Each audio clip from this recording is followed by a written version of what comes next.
Hello, everyone. This is the third day of ESWA's first Congress. We are still here. Barely. So we are extremely excited to have you all joining the conference today. The conference is also live streamed on Facebook, I believe, and possibly YouTube. It will be available on our YouTube channel. And we're now going to start the beginning of the conference. So we have many speakers speaking today, many amazing sex workers' rights activists, many very strong allies of our movement. And the title of the conference is Beyond Decrim, an intersectional approach to sex workers' rights.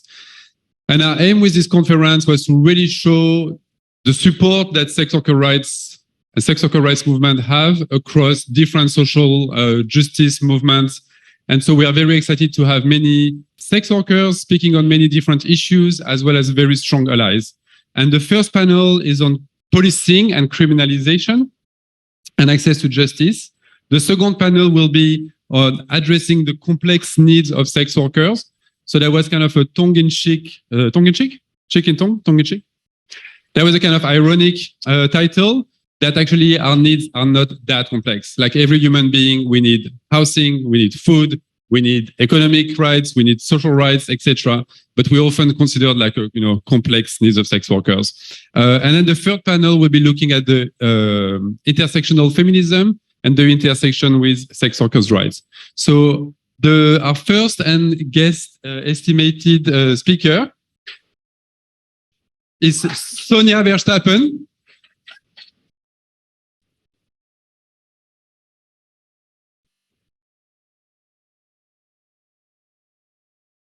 Je vais dire, par partie, non, tu veux dire tout d'un coup, je sais pas du tout. C'est mieux que tu fasses une ou deux minutes. Voilà. Just for people who don't know Sonia, as you know, we are doing this conference in Brussels, in Belgium, as Belgium has decriminalized or is in the process of decriminalizing sex work.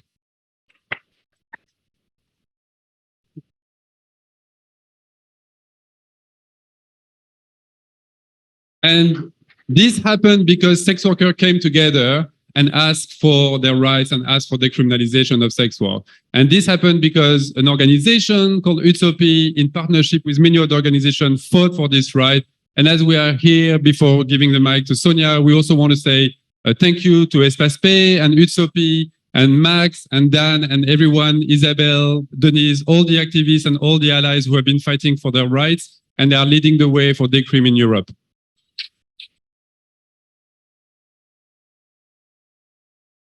So I now leave the mic to Sonia, who will say a bit about herself. Yes, sorry, I don't speak very fluent English. So, Luca, translate for me. Je parle en français, en un mot. Voilà. Donc, voilà, moi, je me présente. Donc, je suis Sonia Verstappen. J'ai été putain pendant 36 ans et je suis militant depuis les 95. Peut-être juste phrase par phrase, sinon.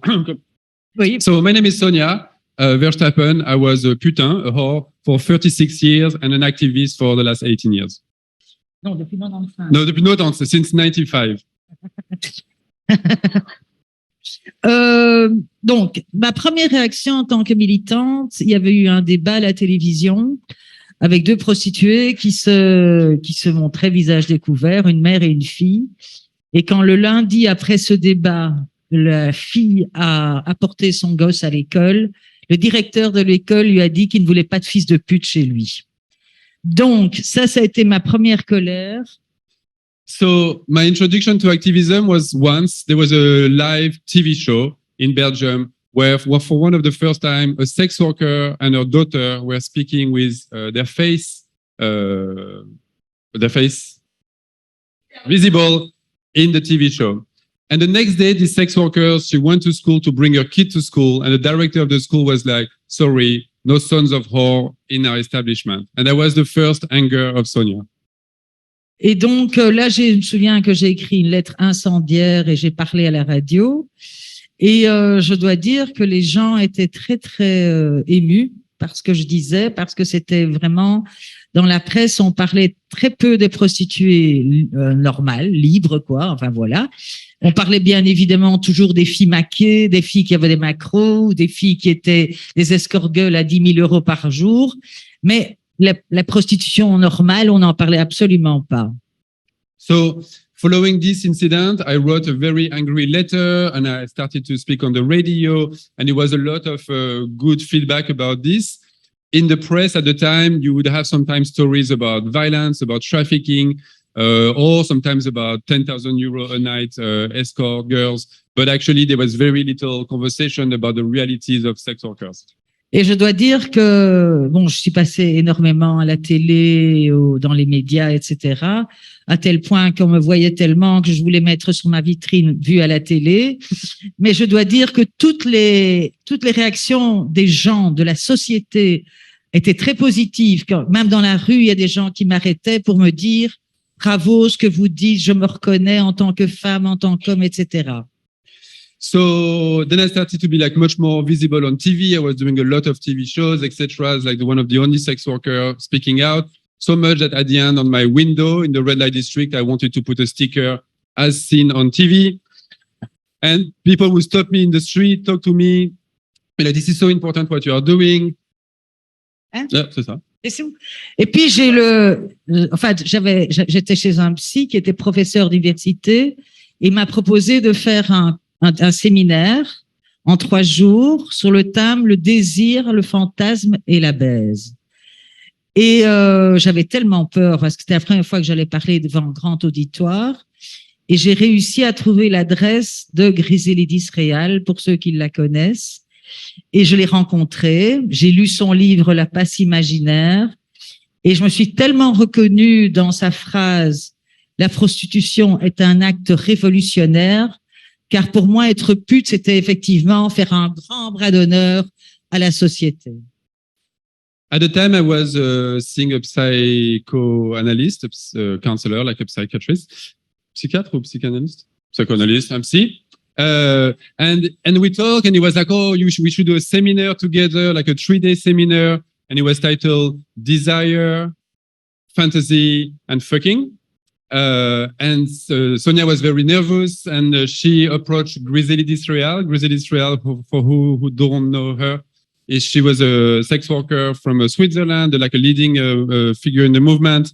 And Sonia contacted her. She read her book, La passe imaginaire, the imaginary trick, and she really found herself in this sentence: prostitution is a revolutionary act, because for her, being a sex worker means to a big fuck you to society.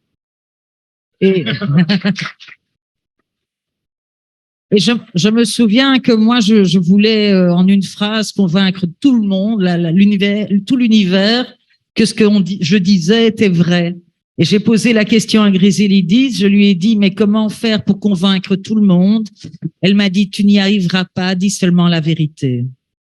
So what was really important for me was to really like convince everyone, really convince them that we were right and it was important. And when she talked to Griselidis, like, how do we do it? How do we do to make everybody understand? And Griselidis told her, you will not be able to convince everyone. The most important thing for you is just to tell your truth.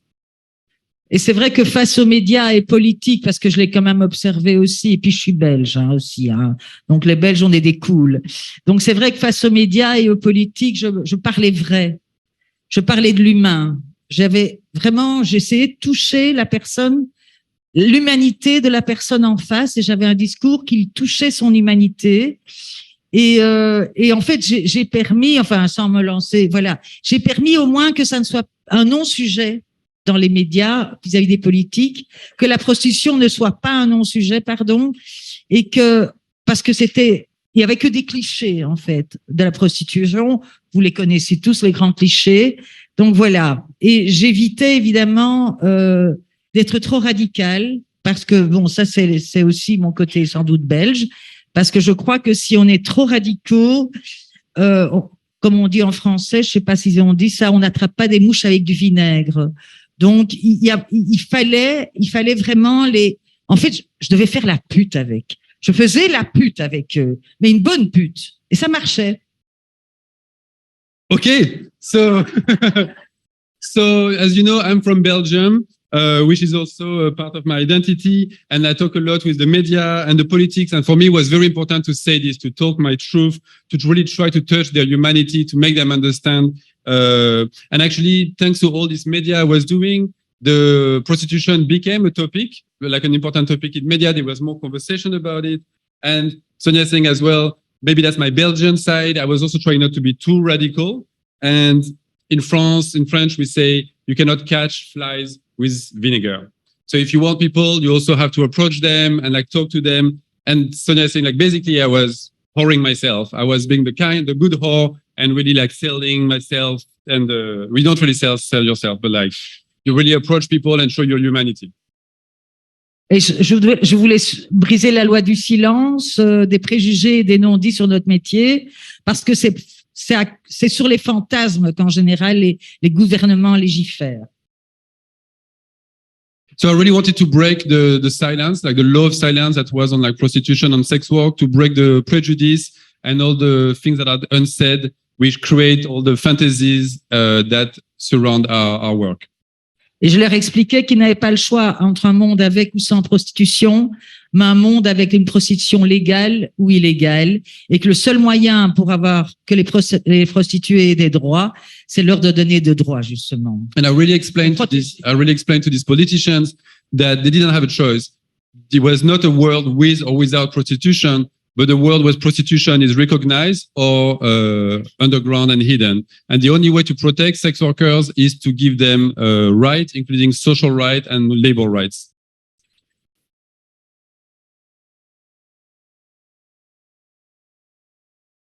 Et en fait, j'étais la seule qui parlait à visage découvert. J'avais une amie qui était tout le temps avec moi, Marie, mais elle ne se montrait pas. Et en fait, pour les abolitionnistes, c'était du pain béni parce qu'ils disaient que j'étais l'exception. So I was the only one who was speaking openly to the media. I had a friend as well, Marie, but she was not speaking in the media, but we were basically the two of us. But for anti-sex worker abolitionists, this was perfect because they would just say, yes, Sonia is the exception and this is not the reality. Et puis, lui. Oh. And then him. En fait, il m'a mis en relation, parce que bon, il m'a un jour contacté pour dire, mais c'est vrai qu'en Belgique, il n'y a pas de mouvement de pute. Et il m'a présenté Maxime Mas. C'était le début d'une grande aventure amoureuse sans sexe, je rappelle. Amicale. Et c'est vrai que grâce à lui, cette rencontre s'est faite et nous avons fondé UTSOPI. So then Sonia, this person called Luca, met with Sonia and discussed that there was no sex worker-led organization in Belgium, and it would be important to have a sex worker-led organization as well. There was very important service providers and organization, but no sex worker-led movement. So we organized a little meeting with Maxime Mas. I don't know if he's here, and it became this really beautiful and wonderful adventure, a real true love story, but sex-free, and that's it. Voilà. Oui, c'est difficile, hein. Oui. Oui, parce que je mets des petits cas. Et donc, ça a été assez fantastique. Je me souviens que la conférence de presse pour annoncer le début du UTSOPI, mon mari est journaliste politique et il m'avait dit qu'à la conférence de presse, il y avait plus de monde qu'aux conférences de presse du Premier ministre. Donc voilà. So they organized the launch of UTSOPI and the first press conference, and her husband, who is a political journalist, was like there was more people at the launch of the first sex worker-led organization and union in Belgium than for the meeting of the Prime Minister.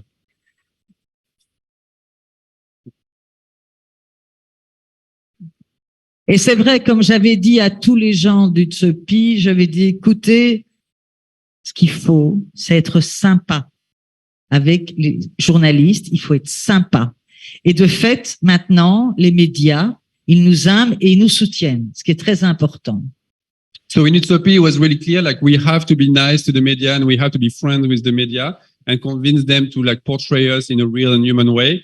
And that's really make a big difference because now media and sex worker-led organizations really have good relationship and are portrayed in a good way in Belgium.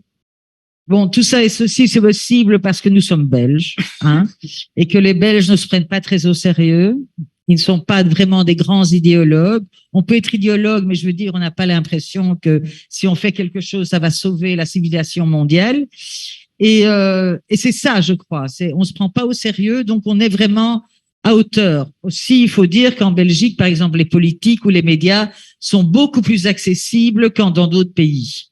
So it's maybe also possible in Belgium, because in Belgium, we don't take ourselves too seriously. We don't think that, like other neighbor countries, what we're going to do is going to change civilization and change the world. She didn't say France, but I think that's what she meant. We are not so ideological, and it's also quite easy to meet with politicians and policymakers. Et alors, il y a eu le Covid. Et le Covid nous a donné une énorme visibilité. Parce que nous avons, avec toute notre équipe, Dan, Espace P, que j'ai oublié de citer, qui est une organisation de mon cœur terrible, je vous aime. Et nous avons fait plein de conférences de presse, plein de cartes blanches, nous avons inondé les médias de notre présence et nous avons expliqué ce qui se passait pour les prostituées à cause du fait qu'elles n'avaient pas de droits. Et on a été écoutés. Tous les gouvernements régionaux, communaux, fédéraux, c'est compliqué en Belgique, nous ont entendus.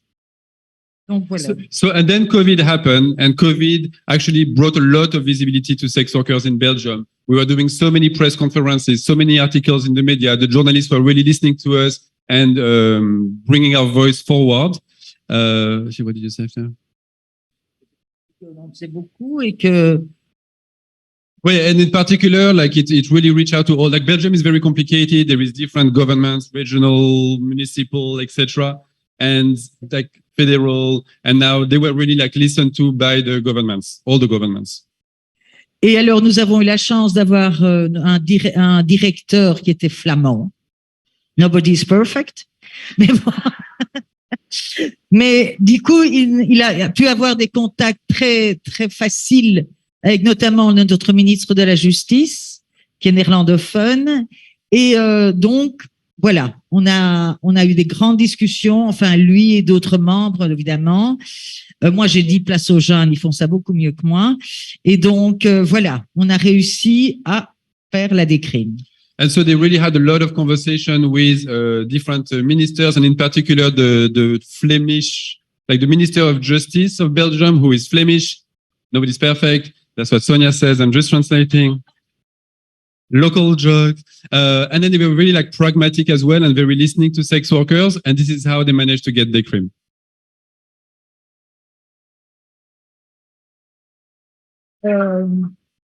Et de nouveau, c'est parce que justement en Belgique, je suis désolée, mais c'est très important. Je sais bien que par exemple en France, Thierry, il n'aura pas les mêmes facilités parce qu'ici en Belgique, on est très pragmatique et c'est vraiment un atout. C'est vraiment un atout pour ce qu'on a voulu faire. Donc attends, j'ai combien de temps encore? 2 minutes. 2 minutes. Oh là là. En fait, en parlant à tous aux médias ou aux politiques, en fait, nous avons appris à ces personnes à respecter ceux et celles que la société ne nous a pas appris à respecter. And so when we talk with the politicians, and what is good in Belgium compared to France, for example, is that we are very pragmatical people. We are very practical, and that really helped this conversation around Decrim. And so when we talk to sex work, we actually taught politicians to respect those like us that were disrespected by society. Parce qu'il ne faut pas oublier, évidemment, que toutes les violences qui sont à notre encontre sont des atteintes aux droits de l'homme. Libre circulation, sexualité choisie, droit du travail, du logement, etc. Et que le mot pute est fait pour stigmatiser les femmes et le mot prostituée est fait pour les criminaliser. Because we really have to remind ourselves that the violence that we suffer are actually human rights violation. The right of free circulation, the right of free movement, the right to free sexuality, labor rights, right to housing, and the word whore is used to stigmatize women, and the word prostitute is used to criminalize them.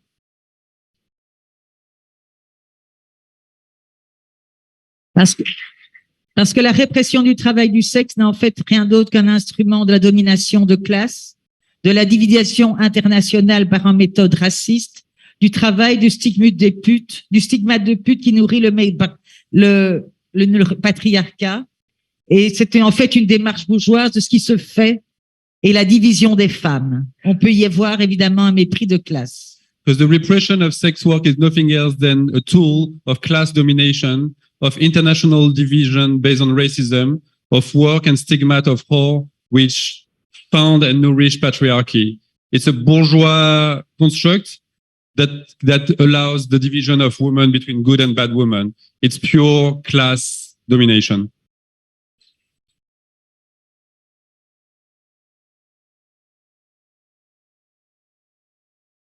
Parce que, comme disait Griselda d'Israël, de nouveau, la prostitution est un art, un humanisme et une science. Et la vérité est que certaines personnes, hommes, femmes, n'importe quoi, tout le monde, ont fait le choix de se prostituer et de rester dignes malgré la stigmatisation de leur statut. So like Griselda d'Israël was saying, the sex worker and author, writer from Switzerland, prostitution is an art, humanism and a science. The truth is that many people, women, men, trans, non-binary, have made a choice or decided to sell sex and survive this way and live this way with respect despite the stigmatisation of sex work. Alors, bien voilà, je suis très heureuse que mon petit combat du début soit arrivé à tout ça. Bien évidemment, je ne l'aurais pas fait sans d'abord Espace P, sans Max, sans Lucas, sans Thierry, parce que Thierry, quand même, c'est mon gamin, ça, je sais pas expliquer, c'est mon gamin, c'est le gamin. Voilà. Sans, bien évidemment, tous les membres du UTSOPI, enfin, voilà, enfin, tous ces gens. Et ben voilà, et bien j'espère maintenant place aux jeunes, enfin je suis là parce que je suis content d'être là, je vous aime tous, vous êtes beaux, vous êtes belles, vous êtes merveilleux, et enfin voilà. Et j'espère que ça continuera et que moi sur ma tombe je mettrai prostituée en tout cas comme métier, ça c'est sûr. So I just want to say like how happy and how proud I am to be here, how my little fight by myself at the beginning has now allowed me to meet and be supported by all the different sex workers and allies, Espace P and UTSOPI and Max and Luca and Thierry. And Thierry, I don't know what's the word, but it's like my little kid or something. And I have so much love because he's always been there and always fighting in our corner. And I want to say that it's amazing that there is so many people fighting now, so many like a younger generation that is standing up for our rights. And when I die, on my tombstone, I want the word prostitutes written, carved there. We sound good. We sound okay. One last thing. Et je voudrais donner la mot de la fin à Griselda d'Israël. Nous sommes et resterons libres, libres de nos corps, libres de notre esprit, libres de notre argent gagné à la sueur de nos culs et de nos cerveaux, libres comme des oiseaux migrateurs habillés de sonleurs somptueuses, survolant de très loin la misérable boue où l'on voudrait nous enterrer. Vive les putes!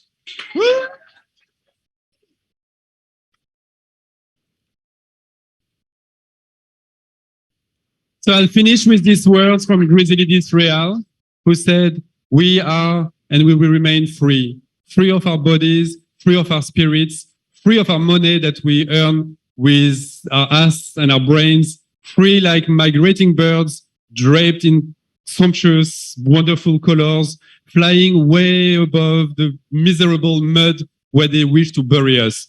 Long live whores!" Thank you. Thank you.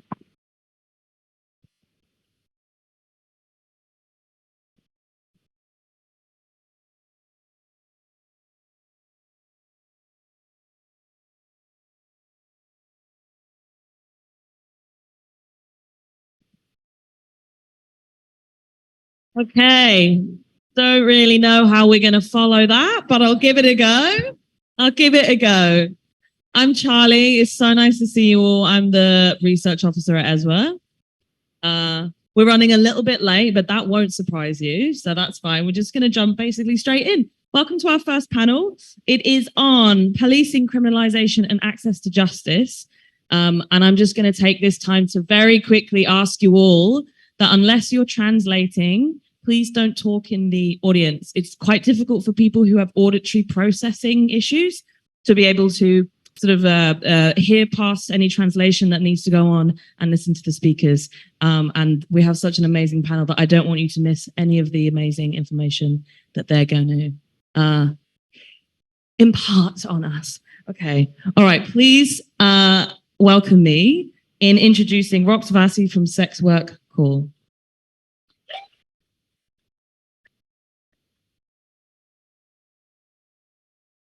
I'm Rox. I'm from Romania, from Sex Work Call, which is the first sex worker collective that is sex worker-led, sex worker only, that we founded in 2019.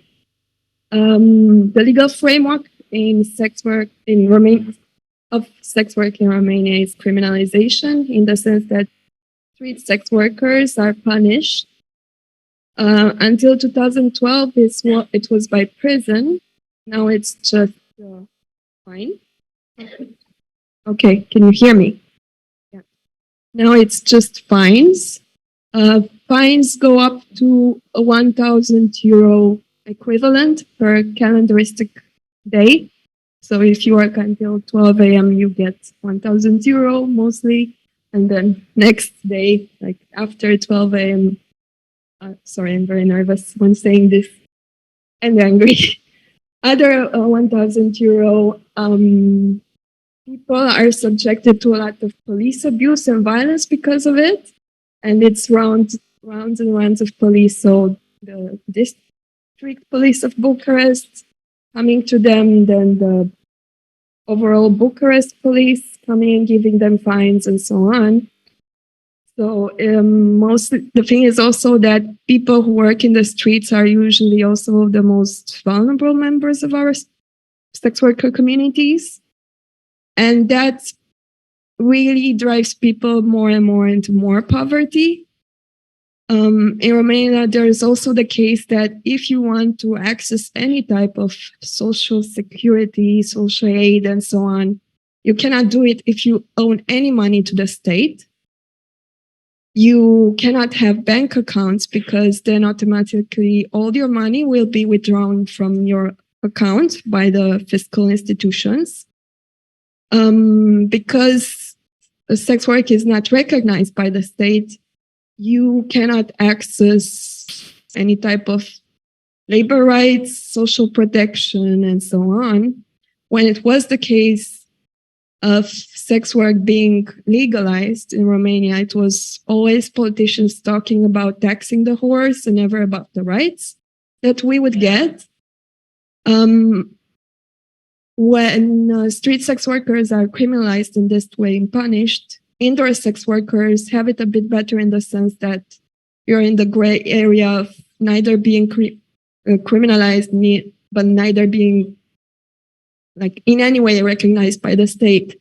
And that itself still brings a lot of vulnerability. Access to health is very much marred because there's so much stigma within the society. Then also access to justice, I think it's almost non-existent because of it. Access to housing, it's very, very hard to do that, particularly if you don't have bank account. So yeah, there are all kinds of implications in our lives due to the fact that our work is not recognized and moreover punished in some cases. When we started Sex Work Call, we tried to do, so we were first an informal collective and then we registered as an NGO. That was the only legal route we could take. We thought of making this a sort of collective for community mobilization and peer-to-peer support. What we have mostly done was organizing emergency drop-in shelter for sex workers who need shelter emergency shelter. We have began doing a list of friendly doctors, friendly lawyers, and so on, trying to accompany people in getting their documents because some people didn't even have ID, accessing health when possible, accessing some state aid if possible, when living with HIV or with disabilities. We are also working a lot in providing the trans sex workers community with access to hormones. So yeah, we also done some public events. For instance, the first protests for Decrim in front of the European Parliament in 2019. And yeah, after the pandemic started, we kind of shifted our activity more towards, in a way, becoming social assistants, although we're not social assistants. And we've always worked only in our free time as volunteers and yeah, besides from doing full-time sex work. And yeah, just because so many people were in very precarious situation without any access to relief, without being state relief for not being able to work, we had to start up a lot of emergency funds and actual giving people like money to survive from day to day. So yeah, I don't know if you have any questions, I can answer. Thank you so much, Ross. Thank you. You're amazing. All right, I'm gonna jump over to Suzanne Hoff now. Hello, oh, hello. Who is representing La Strada International? And now you have to clap. Yeah. Thank you. Thank you so much. Don't feel forced to clap, of course. Maybe I say things you don't like me to say. First, for those of you who do not know us, I work indeed as an international coordinator for La Strada International, which is a European umbrella organizations of NGOs that all work specifically on anti-trafficking. We are not a sex workers' rights organization, neither a sex workers-led organization, but some of our members have very actively promoted sex workers' rights, and we as a network have always done from the beginning, since our establishment. So here we very strongly also support your fight for decrim of sex workers. We also have, in general, always promoted the rights of sex workers, also workers' rights more broadly, and also, of course, the rights of undocumented workers. But I'm sure that Alina will say more. It's very difficult to speak after such powerful presentations. And I'm always very happy to join ESWA events because, yeah, not only you hear a lot, also what's happening on the ground, but you also, it's much more lively, I have to say, than the anti-trafficking debates and conferences. So I was just asking, I know we have very limited time, what we do. So as La Strada International, our main aim is, I wanted to say, we have actually at least 2 members of us are present here. One is Pohjois-Kapista in Finland, and also Leve, although I haven't seen anyone from, here, good to see, sorry. So, and maybe there are more, but then come also to me, because I'm always happy to see member representatives too, next to anyone else of you. So what we do is La Strada International, we're based in Amsterdam in the Netherlands. Next to supporting our members, doing advocacy work, we do a lot of monitoring, and one of the monitoring we do is monitoring what the work of international organizations, including the European Union. And I thought very shortly to reflect on what's at stake at the moment at European level, also to update you. And I guess that some of the other speakers will highlight some issues at international level too. What I think it's important for you to know, and maybe some of you know it already, is that next year, the coming year, a lot of EU law will be revised. The European Commission already decided to revise the EU Victim Rights Directive. Maybe Alina will say more about that. That's planned for next year. But we also most likely know that they will revise the Anti-Trafficking Directive of 2011. They have been saying, and then I quote people who have pushed for the revision, but also the AU anti-trafficking coordinator, that the current AU anti-trafficking legislation is no longer fit for purpose. We don't think that's true. There's a lot of other legislation that's much older than 2011. And also what we see of all the evaluations so far, it's actually the implementation that is not good. So it's lacking implementation, instead that the provisions are not updated anymore.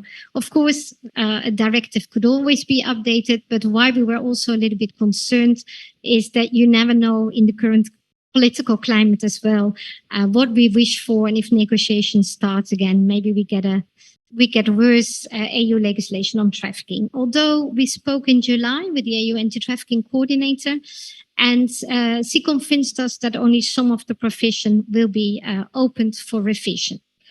If the AU will announce the revision, and most likely they will do that on the 13th of December this year. And actually, I think today the scrutiny committee of the AU would also confirm if they support the revision of the directive. I haven't seen anything, but apparently that decision is taken today. Then most likely on the 30th of December, the AU will announce and present the full evaluation package, because the evaluation took place last year, that they will revise the AU anti-trafficking legislation. And why is that important for you? Of course, you all know best how much criminalization would work on sex workers' rights. One of the provisions in the current AU anti-trafficking legislation is provision 18.4 under the article on demand. That says that states should consider to criminalize the knowing use of services that foster exploitation, or actually they say that are the objects of exploitation. That's the language. And currently it's up to AU member states whether or not to criminalize the knowingly use of services. What we have been doing, because there's only been a research on this part of the provision in 2016 by the AU, and I'm conscious of the time. I don't know how much more time I have. Okay. What we have been doing is starting a small desk research and also doing interviews, and we will still continue to do more interviews in the coming month. If anyone wants to be interviewed by us, come also to me. And so where we looked a little bit in the different AU countries, what's currently the situation. And for us, it's also quite shocking, because if indeed the AU trafficking directive will be revised, and which was mainly pushed for by having a criminal article on this provision, then most likely it will be binding for all AU member states to criminalize the knowing use of the services that are provided by victims of exploitation, and there could be both sexual exploitation and labor exploitation, other exploitation. But what would you see currently, and what we are afraid also later on, is that the interpretation of this legislation and the use of this legislation is mainly used at the moment to criminalize clients of sex workers, and not criminalize other people that buy other services, which we know in Europe, nearly all services and products are made with exploitative labor. So the first results from our first desk research and interview is that we see all over Europe, there's a very big diversity in scope if you look at the legislation that currently is in place, but you also see that most countries, including my country, the Netherlands, have only criminalized clients of sex workers who knowingly make use of a sex worker who has been exploited or trafficked. We also noticed that among the practitioners, in particular also the legal practitioners and also others, there's hardly any awareness, hardly any knowledge of this provision. Also because, and a lot of people say, yeah, what's then the added value? The added value is setting a normative act that people should not make use of people that have been exploited either in prostitution, either in another sector, but there have been no campaigns done whatsoever. So we also wonder if there would be then any normative value. We also see that there's a very large diversity in the interpretation, and there's a lot of difficulties to prove actually the evidence, because it's unclear If you can criminalize a client of a sex worker who was severely exploited, if trafficking could not be proven under this provision, and even legal practitioners are not jointly agreeing on this issue. What was more interesting for us, that so far all the people we spoke with doubt very much about the enforceability. They say if we should now criminalize those who make use of services, this would take away a lot of the attention of criminalize those who were actually responsible for the exploitation and the trafficking. And so it also means that we need a lot of efforts that are now used by law enforcement and other actors. We have to put it there. More often, how can you really control that the person knew about this exploitation and abuse, especially if you talk about all the different sectors? And so in general, all the people we spoke with so far do not expect we get a lot of prosecutions. They also do not expect that it will be very realistic in practice to follow up on this provision. Hence, this is another critics from us. Then why should we have this provision in place if you already doubt beforehand that it would work? Another thing, and we have been advocating also around this together with PICA, we think it's also very dangerous because the EU anti-trafficking directive is not only about exploitation in the sex industry, but it looks at all the forms that foster exploitation and abuse. And then we think if you want this to be a criminal offense, you also should follow and look at all the forms of exploitation and abuse. And then it would mean that simply every one of us could be criminal liable, because how can we test that the products we buy who come from Italy, for example, are not made with exploitative labor? Okay, so I would like to conclude. We are strongly advocating at the moment for this. We are waiting what the European Commission will decide on the 13th of December. We think it's too early now to call for a revision on the directive just on this point. If the directive comes there, we want stronger rights provisions in for everyone who's possibly trafficked, but also those who are vulnerable to trafficking and exploitation. We think more assessment and needs is to be done. And also there should be much more proof that it cannot do harm, which we know already it can do harm. I leave it there.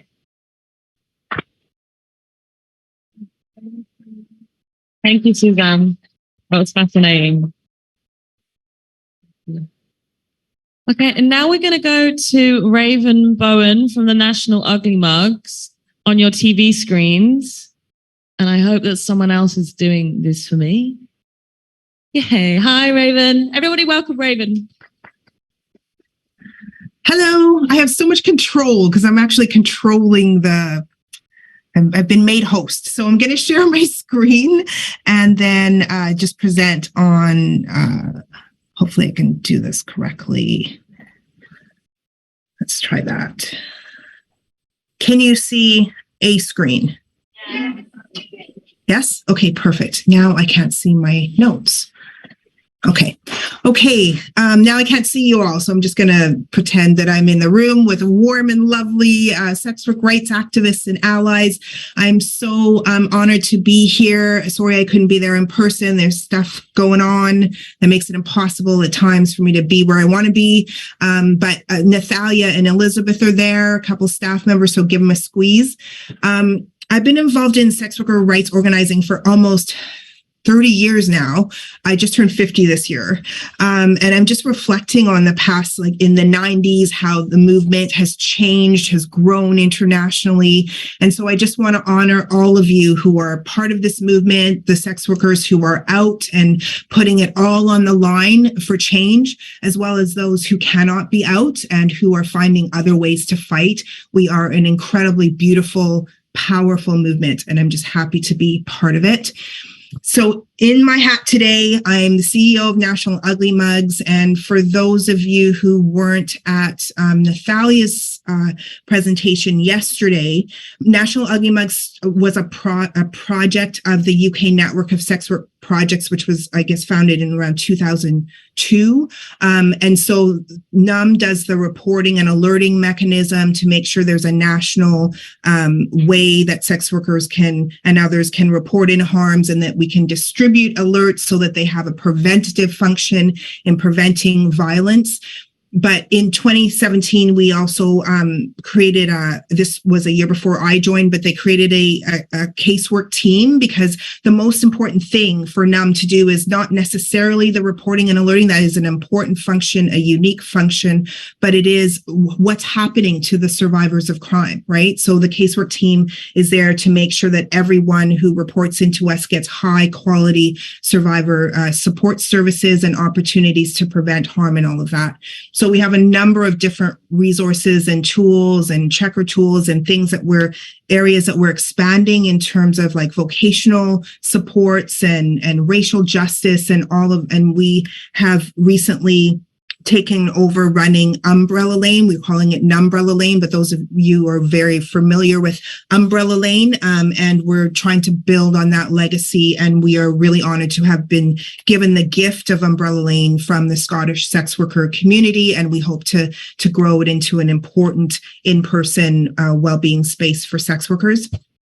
But ultimately, when I joined NUM, it was about making sure that all of the services and resources and advocacy and partnerships and funding and everything that we do was oriented to how sex workers define and experience violence, because that trauma-informed is one of those catchphrases you hear, but we have to work in ways that we're trauma-informed as defined and experienced by sex workers. So that is very different than mainstream populations who can compel public services to work in their interests or can compel police to protect them. Sex workers don't have that. And also recognizing structural violence and intersectional violence and these structural vulnerabilities that sex workers experience by virtue of the policies that they're not informing and not invited to perform, that trauma, state policy, policing agents, all of those are a source of trauma for sex workers. So for NUM, we have to orient our services that way and work in the interests and in complete and full service to sex workers, which makes us unpopular in some milieus or whatever, but that's okay, because otherwise we couldn't run otherwise, right? So we would be a violent organization if we didn't operate with the consent of sex workers. So some of the laws that exist in the UK, including brothel keeping, soliciting, curb crawling, this Nordic by stealth or full Nordic, as we see in Northern Ireland, full decriminalisation is, just as we know, a step towards eliminating some of the real harms experienced by sex workers. So de facto or direct criminalisation runs counter to any safety strategies and actually promotes forms of state and situational and predatory violence against sex workers. We know that criminalization creates a buyer's market. The research out of all the research, but the research out of New Zealand speaks to that as well. The research out of Northern Ireland speaks to that. It diminishes sex workers' power in negotiation, in terms, in controlling their working conditions. Potential clients resist being screened. We've heard that from Canadian sex workers and elsewhere. Irish sex workers as well. They negotiate down price. They try and get more for their money than their money can actually buy. Right now, Canadian sex workers are bringing the government to court under the Protection of Communities and Exploited Persons Act because it's actually not protecting their community.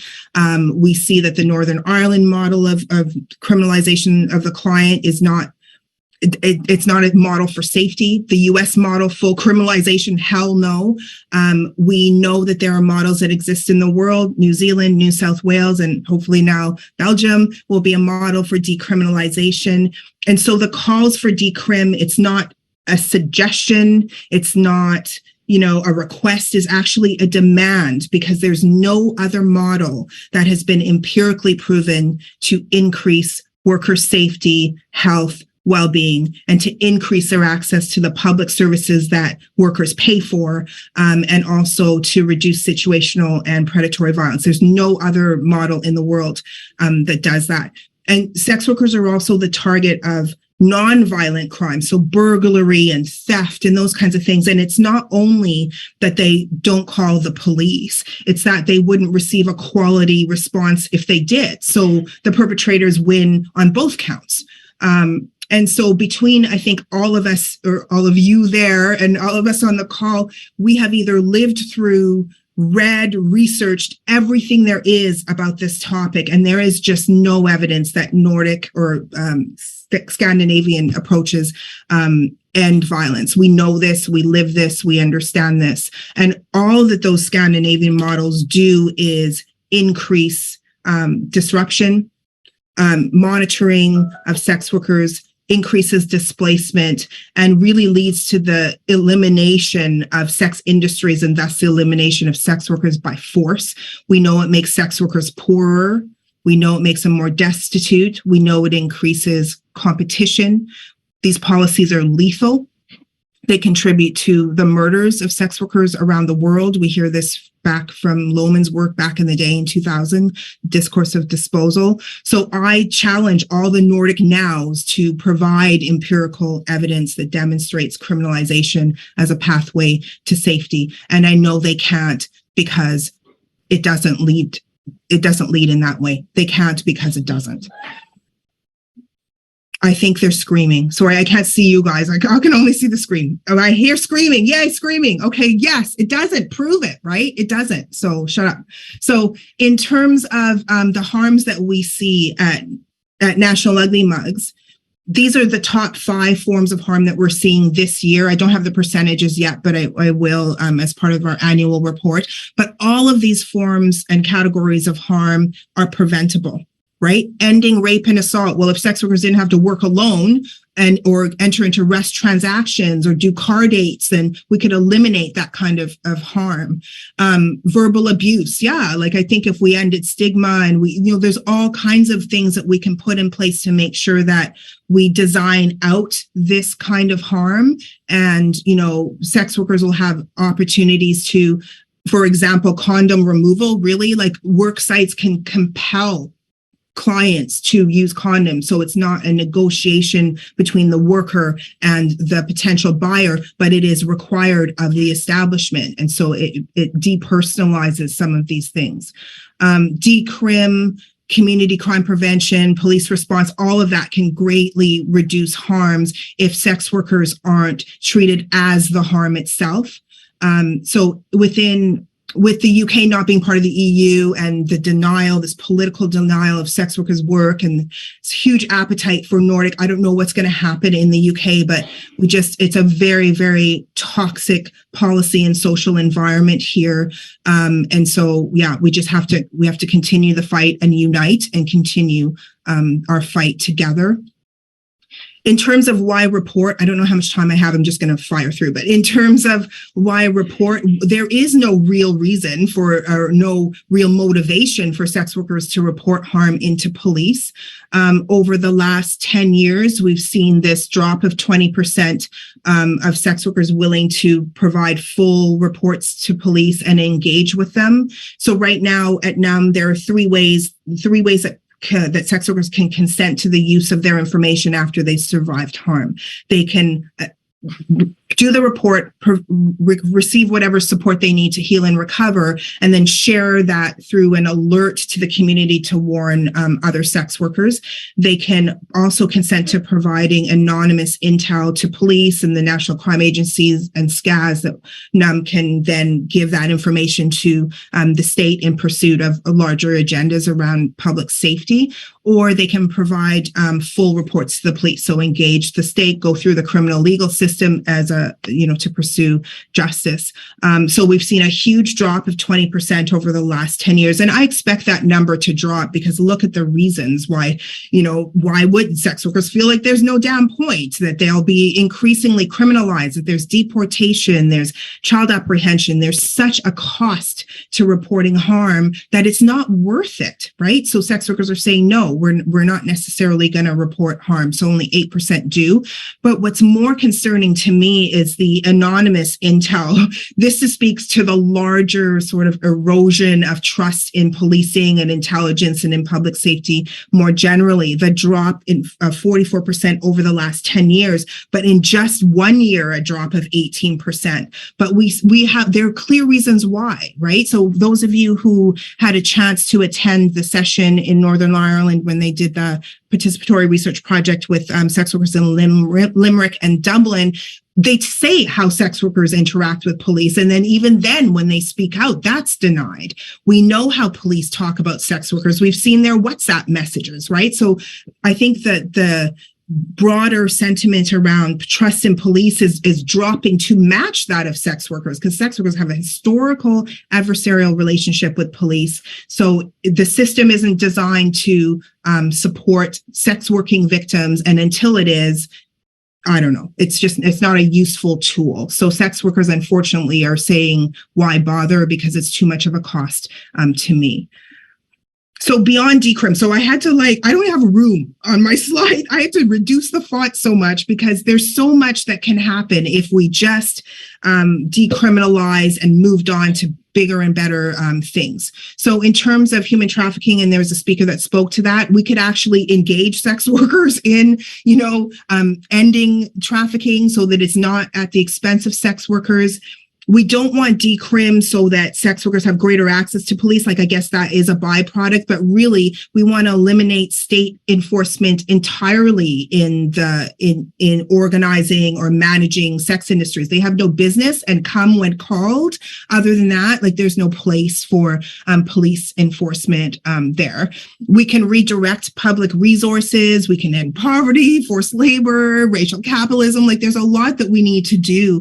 I was thinking about just ending all the wars, of course, the war on drugs, the war on trans, but also this idea of redundancies. The managers that will exist post decrim will be those that do really good work, that are really good administrators, and those that are invited to take part in a sex work enterprise. It wouldn't be those that are just seeking an opportunity or have the power and resources to create a platform and pay their shareholders. It would be very much differently designed. And we know this, crimmigration, deportation, all of these things, child apprehension, banking discrimination. There's a million things that we can create in a world where the focus isn't about creating policies that exacerbate harm and that, make it so that there is a need for policing and management and all of that stuff. If we eliminate the state violence, we can then focus on some of the other forms of violence that exist within sex industries that sex workers have every bloody capacity to construct out of existence. So sorry, the small font, I can share my slide, but I'm just really, I'm happy to be here and I can't wait to hear more about the speakers. And I wish I had a great French term, Vive la France libre or something. I wish I had a great term, but I don't. But thank you. Thank you very much. I can't see you all still. So do I guess I can stop sharing. That's amazing. Thank you so much, Raven, for that brilliant presentation. And it's a shame you're not with us, but we're sending you lots of love from the room. Now we will move quickly on to Alina Smith from PECOM. Please welcome her with a very big round of applause. Thank you. Thanks very much, Charlie. Thank you very much, ESWA, for the invitation. It's really, really wonderful to be with you today. So I am with PECOM, and PECOM is, we're an international network of NGOs based here in Brussels. And our work focuses on the rights of people who are undocumented and on fair migration policy. We've been around for 20 years now, and our membership is 160 plus organizations, including some in this room, among them ESWA. Sex workers' rights and their voices are present in our network. And I guess what I'll bring to the table today is just some perspectives on like how criminalization of sex work kind of interacts with criminalization of migration. And so, I mean, I think for many of you, this is not going to be news. But I think, I mean, we've heard so much about policing today.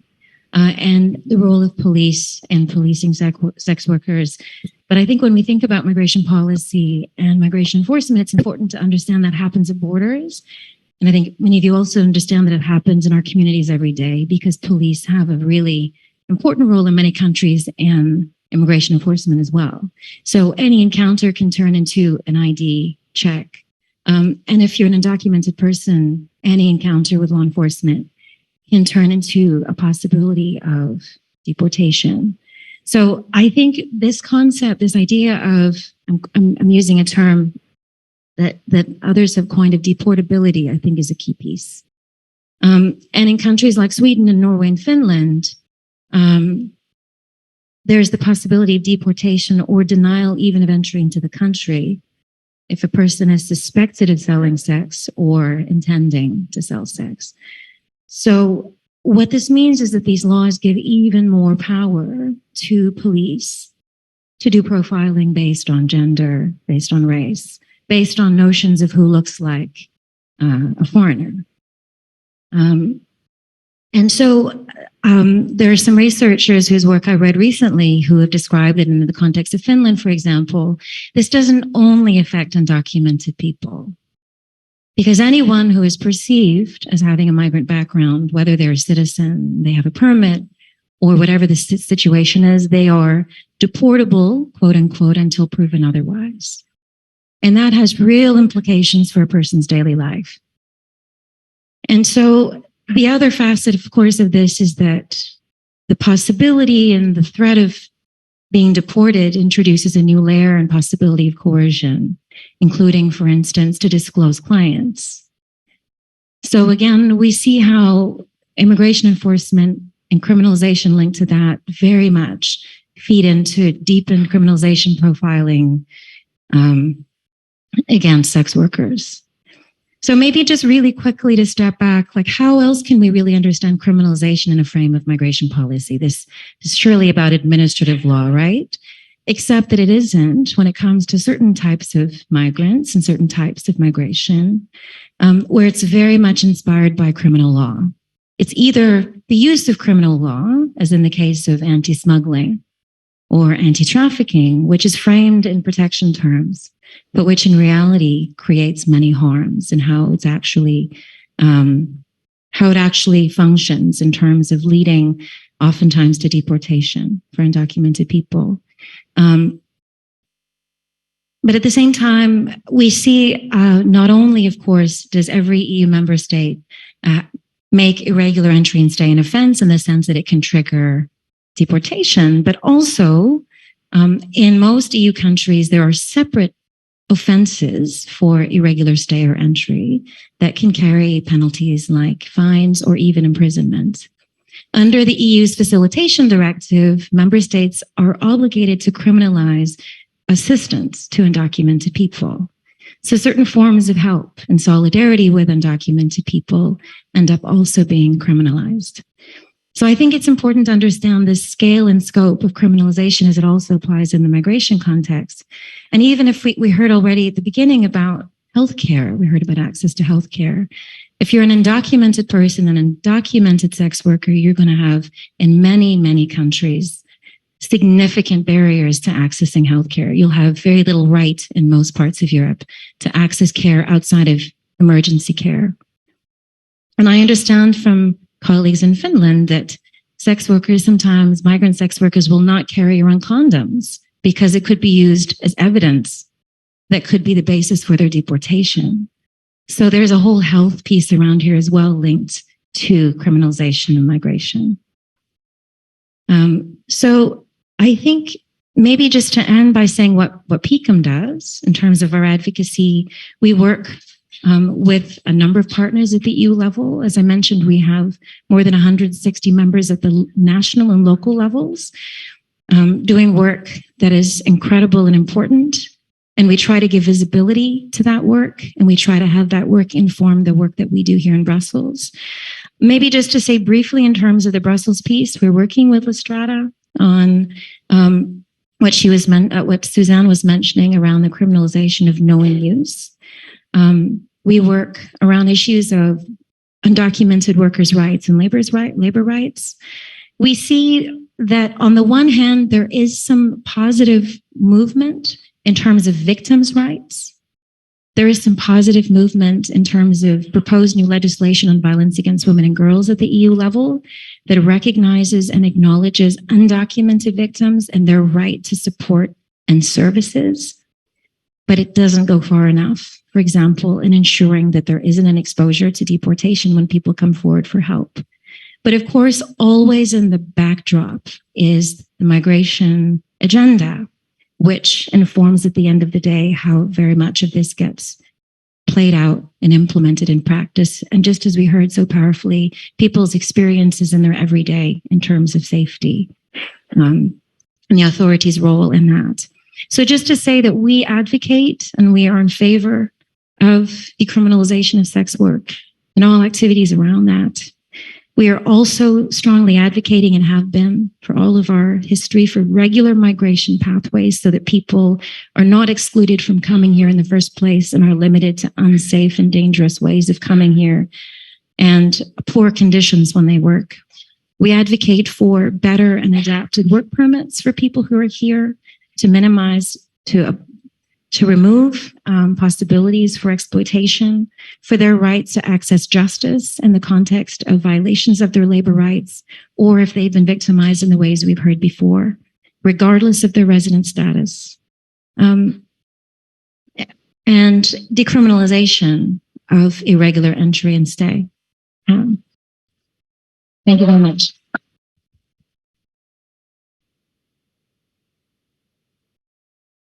Thank you very much. Thank you.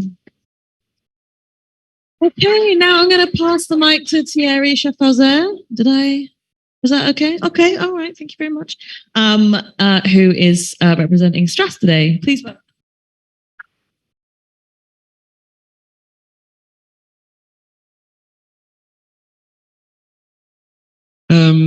So I can say that STRASS was founded in 2009. Well, the sex workers movement in France officially started in 1975, but I wasn't born at that time, so I will start more from the 2000s.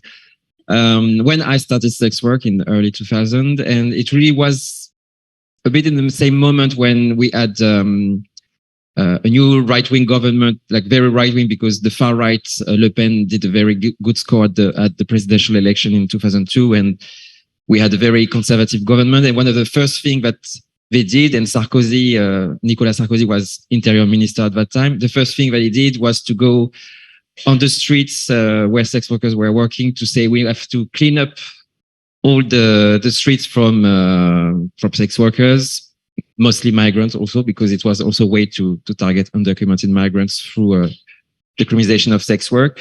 And they passed this law against public soliciting. Well, they invented the concept of passive soliciting to mean that basically the cops could arrest anyone they wanted, even without any proof of what they meant as actively soliciting someone on the street. So it was a new concept to arrest everyone they wanted. And I was working on the streets at that time, and I was controlled up to, I don't know, 5 times a night because I looked very young already at that time. So even more at that time, maybe. And they thought I was underage. So obviously I was controlled all the time. And even once I was arrested also, well, many stories to tell about that with the, the lamp torch on you're in the forest. Take your pants up because the cops arrive and you will the clients. And so stories like that I could tell. But basically the sex worker movement at that time really tried to react and oppose to this new legislation. And I think it was kind of a rebirth of the movement because In the 70s, there was a strong movement. And then in the 80s, with the AIDS crisis, the movement was more organized around health issues and with many community health organizations like the Women Birth. But the focus was more on service provision because of the health crisis. And I think in 2002, there was kind of a renewal of the movement. And we tried to oppose the law, but it passed anyway. And I think when STRASS was born, I think it was also in that context of these years where the focus was really on trying to oppose the criminalization of soliciting, because street sex workers were the most precarious, because it was migrant sex workers in majority. And we thought, okay, we need to go first to where people suffer the most. So I think in a way we were successful because at one point, I think the political class could no longer support the idea that we criminalize directly sex workers. And I think it's how we ended up with the whole new framework around the criminalization of clients. So it was like, okay, we stop criminalizing directly you, but we'll have to replace the criminalization to clients criminalization. Which has actually kind of the same effects, if not worse, because I know that many colleagues say, well, when we used to be arrested and we had to spend one night in the police station, you know, it's bad, you lose money, but at the end of the month, you can arrange when you manage to organize your work in a way that at the end of the month, you have enough money to pay your rent and okay, you lose one night, but we can't arrest you all the nights because we have too many. And you still, you know, you can still live. But when they arrest the clients, or even if you don't arrest many clients, just the fact that the police car stays in the middle of the street or the forest or where you work, the clients who are around, they can see there's police presence, so they're afraid. And if you have 10%, 20% less clients coming, at the end of the month, it's 20% less money for you. And it's even more because the clients who remain, they will negotiate more because they're like, oh, tonight you haven't done any clients yet. So if you don't accept me for the rate I want, then you will have no money. Or if you don't accept to have sex with condoms, then you have no clients. You're just wasting your time. And there are many sex workers like, actually, I have to pay the fuel for my car because you work in the car, or even just to travel there, I have to pay the taxi because it's in the middle of the forest. So you have only the taxi who will bring you there. And you spend money to go to work and you have to make some money. And of course, at one point, some people will accept to lower your conditions. So it's a kind of advocacy we try to do. And when you explain that to the opponents and you say, you know, because there's less clients, it's like, oh, but it means the law works then, because if there are less clients, it's exactly what we want. So they don't care if there's more violence as a result because you work in more remote areas, because there's no light where you have to work. Like it's exactly what happened to Vanessa Campos. The story is really like she had to work in very remote place, and also the weapon, the arm the gun was used against her to kill her. It was a gun that was stolen to a police officer who was a client, and because he was afraid to report he was a client because of the law, he didn't say it. So the time they investigated, but they understood that actually, because initially said he was robbing in the place where he lived and not in the forest. And so obviously they never found out the weapon at time to prevent the crime. So, you know, we can say there are many reasons that you can link to the criminalization of clients and the increase of violence, the increased precariousness, the fact that you have to take risk. You have to accept men who now pose as clients to rob you. And recently we had the trial for Vanessa Campos, and the lawyer from the guys who killed her, he said during the trial, he said they started robbing clients as well as sex workers since 2016, because they knew with the new law, they could get away more easily because they knew the clients will no longer report anything to the police. So we have the evidence. We know that what we were telling is confirmed by the people who killed her also. But, you know, so we have this debate where we try to renew the debate around the current law. It's really difficult because, as Sonia said, we have a very ideological country, and we know the parliamentary debates for the moment is really blocked. We try to get evaluations of the law, but so far we're only interested in how many clients have been fined, how many courts decisions, but the real impact on sex workers themselves, they don't care. So they think they have a good implementation because the administrations of the country work well, but the consequence on the people, they don't care, and it's not part of the evaluation. So we have kind of this funny thing like, oh, the law is working, so it's good, but it's not really an evaluation like we think about what it must be. So the strategy for the movements is to go through a legal process. So we have made a constitutional challenge. We lost at the highest French court because they conflated sex work with trafficking, and they said in the name of fighting trafficking, the lawmakers are legitimate to pass laws to reduce the possibility to do sex work, because they really link sex work to trafficking, and they say trafficking is under public order or human dignity. So it's constitutionally something that like criminalization of clients is justified under this concept. So now we go to the European Human Rights Court. We'll see what will happen. I think we're really in the middle of process now. So we exchanged the arguments between France government, also the Swedish and Norwegian government also sent some submission. So we exchanged the arguments, and now it's really for the judges to decide. Hopefully we'll manage to repeal that criminalization, but I really don't know, because there's margins of appreciation between different states, so we don't know what will happen. We managed to do this work because we, from the beginning with the union, really tried to have a legal work with a paralegal service that supports sex workers. We need to access justice, to contest fines, to report crime, to fight discriminations for many, like documentations for migrants, like many different needs in terms of justice, access to justice.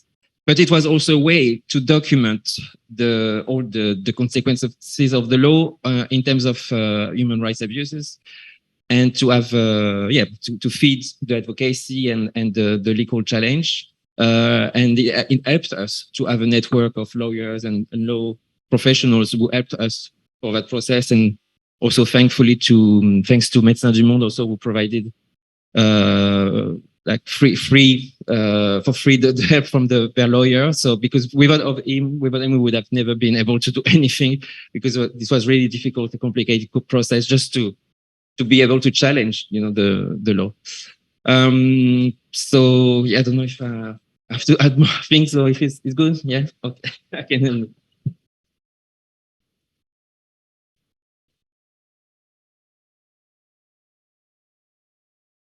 Thank you so much. Thank you. All right, and last but not least, we have Ioana Barbulescu from Fair Trials. You should know by now.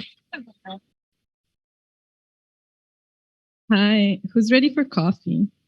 I'm going to be really brief. Hi, I'm Ioana. I work at Fair Trials, and I'm going to use a bunch of words, but not too many, I promise, to essentially suggest we need to get rid of policing and prisons and reimagine public safety as something that works for us instead of drowning us one by one, and marginalized communities first. That was my presentation. So I think we've heard so much and so many powerful interventions questioning who the fuck the criminal justice system is protecting. Alina was talking about how interesting it is that all of the initiatives coming forward to criminalize this or that, to expand the criminal justice net one way or another, come under this veil of protection. No, we know we have oppressed you for decades and centuries. We know our systems are completely biased against you, and we haven't addressed our structural bias. But this time, through this one offense, we're going to turn weapons around and protect you people. And it's very hard to stand against that. I'm pretending like I am, but it's really hard because you also want to play the game. You also want to use the tools that are at your disposal to make things better. So anyway, I don't have the answers, but I have a whole rant of how criminal justice systems, as they stand today, and as they pretend to work for our protection and public safety, are failing everyone, but are mostly and first and foremost failing racialized communities, sex workers, people living in poverty, migrants. And this is very clear when you look at the whole chain, basically, that stems from the security agenda, starting with what is criminalized. And I think in this crowd, I don't have to convince you that criminalization is a political choice. And it can be this today and that tomorrow, and it's never neutral. So Rox was talking about sex work in Romania. Used to not be criminalized, is criminalized now. We see what's happening, I don't know, France with the Muslim faith, completely arbitrary and completely racist. But now, you know, just the state is coming in to police your private relationship to your faith. Same with migration, which I guess is, I don't even have to explain. Criminalizing migration at the borders. And actually what we're seeing now in Europe, the border to prison pipeline, and how we are in denial. And I think a lot of policymakers try to make the difference between migration proceedings and criminal proceedings, but increasingly we cannot make that distinction anymore. As Alina was saying, starting from, you know, direct detention of asylum seekers in camps that are not detention centers, hence they do not fall under any type of protection for detention. But we also know you cannot leave those camps. And then it just trickles down the entire chain, right? What is criminalized then will dictate what is being surveilled, what is being policed. And a lot of times the conversation on policing is about individual acts of police brutality, excessive use of force. And while that's an important point, policing is so much broader than that. It's the mandate we give policing to begin with, what neighborhoods they are spending their money in, how, you know, how they move with impunity. Rox again was talking about a lot of times policing, I think, is disconnected from social services, but actually the fact that you have policing in your neighborhood having concrete and constant interactions with you will mean that you'll have more fines, will mean that then you won't be able to access social benefits. So there's this whole self-confirming loop of, you know, who we need protection from that actually doesn't make any sense in practice. I mean, it makes racist and all of the other oppression sense, but and from that, of course, it doesn't stop. Again, the conversation on law enforcement needs to be brought up to the rest of the criminal justice system, because a lot of times we think that once you get, I don't know, in front of a judge or you have access to lawyer, all of these procedural safeguards, the tide will turn and you have some protections within the system. And that, as we've seen through research, and I think just looking around at people's stories, what people directly impacted by injustice are saying, the system works as a unit. Once you're in, and you have very few allies, if any, who's being held in pretrial detention. The fact that you're undocumented, the fact that you don't have an address, the fact that you don't have the passport of the place you were arrested in, the fact that so many, again, completely messed up, arbitrary reasons for someone to be held in pretrial detention. With then, as a remedy, seeing a judge in 6 months, in a year, like these are the times we're talking about. And then we're saying, oh, if you want to raise something, you can take it up to the ECHR, and that's all cute and nice, but you have to have the means to take something to the ECHR, who's going to give a sentence in 10 years saying, oh, you're actually right. Romania doesn't care. It's never fucking care. Yeah, and obviously same with sentencing. The whole bias, in the structural bias that carries throughout the system directly impacts sentencing decisions. For instance, if you already spend 2 years in pretrial detention, the idea that a judge will give you less than 2 years is very misguided, actually, because they just need to cover up the entire process that put you there and put it in legal terms and find all of the other reasons to just cop out of taking responsibility for not looking inwards, not looking at structural violence, not looking at the production of hatred that actually enables interpersonal acts of violence. Yeah, I don't know where I was going with this, but it was good, I'm sure. All right, I said coffee. So taking all of this into account, yeah, I think it's really important to always open up the conversation, especially the conversation on access to justice, because it's really, really important that everyone gets access to justice. But what justice are we talking about? What systems are we talking about? And while we strive for marginalized communities to get access to justice, I think in parallel, we must narrow the focus, we must narrow the reach, we must divest as much as possible from criminal justice system, especially in the absence of structural reform. And how that can be done, I don't know.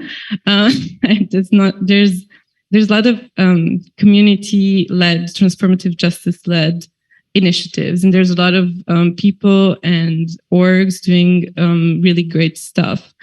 But I think one of the biggest challenge is coalition building, is having the time, the energy, the monies to come together and reimagine the systems facing all of the resistance in the world, because their states are very in love with their criminal justice systems and with policing, as you may know. But it's probably possible. And it starts with, just having forums like this. And thank you, ESWA, for everything you're doing. And let's take a break. Thank you.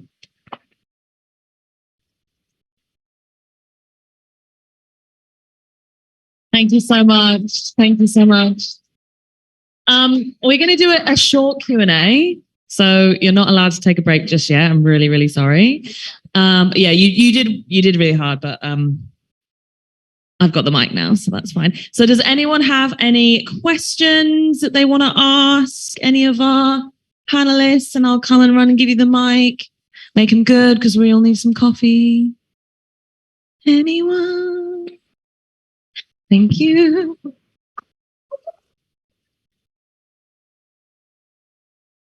She's okay. Okay. Are you sure? Okay, good. Yeah, I have a question for those who have a new law criminalizing. Have you seen a difference between before and after? I mean, in terms of how many colleagues do we have? Has the number increased or not? Because I'm actually following the number of colleagues in France since the law started. And I saw, and I still see, there's more and more colleagues. And I would like to know if we have figures in other countries before and after criminalizing in terms of how many colleagues are working. Because I think the aim of the law is to make prostitution just disappear. And it seems that, in fact, we're just more and more colleagues. So I would be really interesting if other countries than France have figured about it.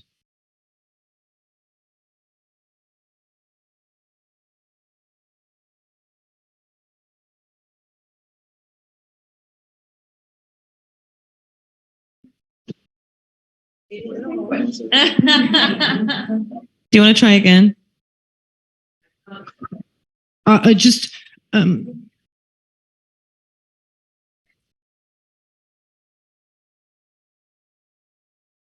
Yeah. I only like to do that today.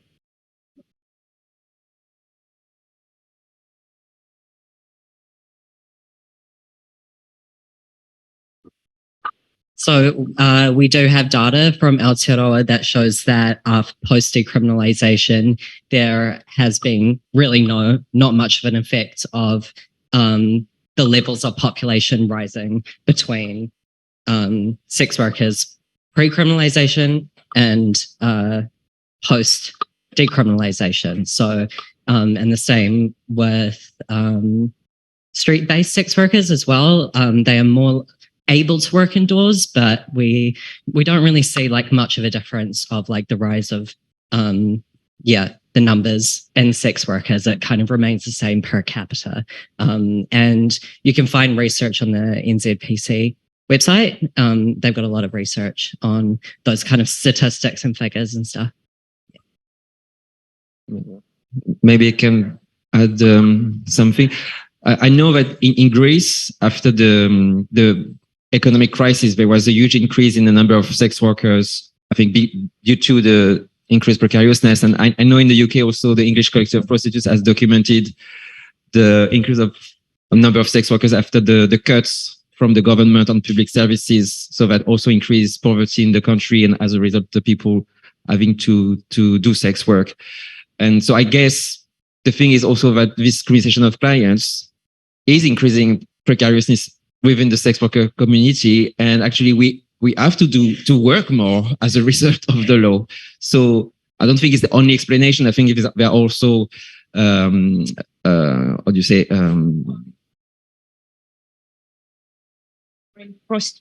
It's pushing people more into prostitution as a result of fuel, energy crisis, benefit cuts, food shortage, not allowed to work, and so on and so forth. So the numbers are increasing regardless of a law. It's regarding poverty and money. I think austerity politics in all over Europe have probably had an impact. No, I'd agree. It was obviously the same in Romania in the 90s, as you know, with the shock treatments of transitioning towards a free market capitalist, and like a lot of impoverishment of people. And then with 2008 crisis and the austerity measures imposed by the IMF, and then the pandemic, a lot of people began doing sex work. And as you know, so many migrants are from Romania in Western Europe working, also in Romania, in all forms of sex work. Everyone and their mother has done at least webcamming. So, yeah. Yeah, maybe I wanted to add, I cannot answer your question, but I think it's a very interesting question, and maybe ESWA can look into this and add the link. I thought maybe you could broaden it also with the link of criminalization and the Nordic model and the impact on human trafficking. Again, I don't think anyone has done exactly this research and looked at all the figures, but what Sweden, for example, is doing all the time, showing the amount of trafficked persons identified and reported as a proof that their model works and increases. Currently in the Netherlands and also in other countries, first of all, you see that the division between the identified cases of human trafficking, there's an increase of cases of labor exploitation versus sexual exploitation cases. So that could be maybe also interesting to look at. And for example, in my country, the Netherlands, but also in some other countries that we are working in, the figures of trafficking dropped quite a lot. So I was actually saying to the Dutch rapporteur recently, maybe we can now propose to Sweden that we have a very effective model, because you see how much the trafficking cases dropped. But I mean, you play with the figures. So I thought if you look at both of that, what's the impact? Maybe also look again at the trafficking figures and whether you see any similarities for the countries. We have some figures about trafficking from the increase since the criminalization of clients. So. Oh, yeah, I just had like a comment about what you were saying about Sweden, because like when you look at the police statistics, like they don't differentiate. You don't see which kind of trafficking it is. So they use a number that we don't know how much of it is related to any kind of exploitation in a sexual like abuse way, or if it's any other kind of labor exploitation. So that's also like makes it really hard to know, and they use it like however they want. Maybe to quickly react, because Sweden is also responsible to report together. I heard from you that they're coming soon. And also, I think in October, the EU anti-trafficking coordinator will again publish the new figures on human trafficking, most likely in October. And then they have to specify the figures. So maybe you can use that.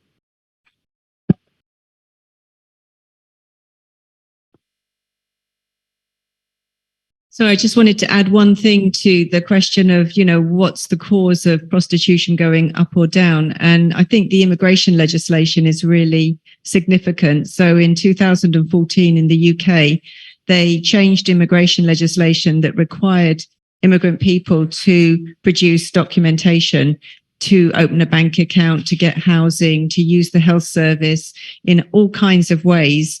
And as a result, loads of people were thrown out of their job that they had previously been working in the more kind of informal sector.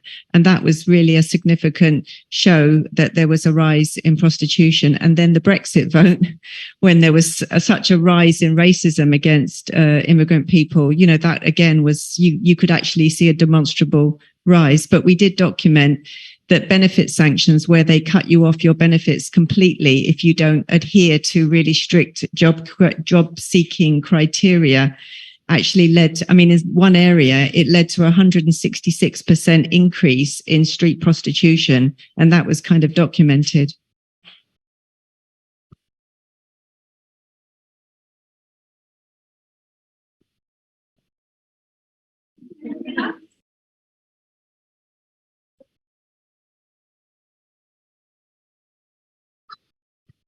Hi, I had a question for Rox because I was really inspired by everything you explained that you've been able to do in such a short time, actually, in only a few years.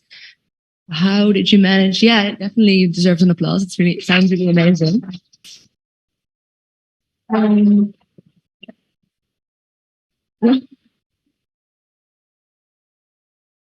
Yeah, and especially under criminalization in such difficult circumstances. So I was wondering if you have a few tips or things. How were you able to get a collaboration? How were you able to set up all these safe spaces for sex workers?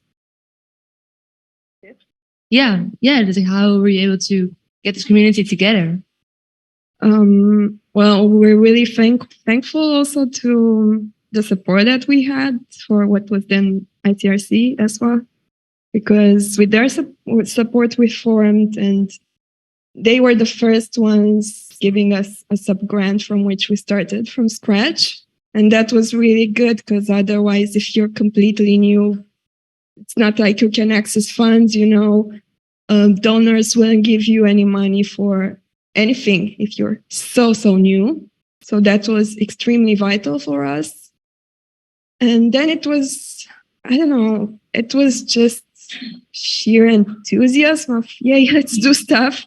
Because at first we were three of us who met, and we were more or less active in the context of sex workers' rights, but in Italy or in Hungary and in other places, or like, I don't know if you know Profa, she's a well-known sex worker activist in Romania, a Roma sex worker, street sex worker. And she was trying to actually set up an organization since 2012. And somehow all of us coming together from these backgrounds, I don't know. Thank you.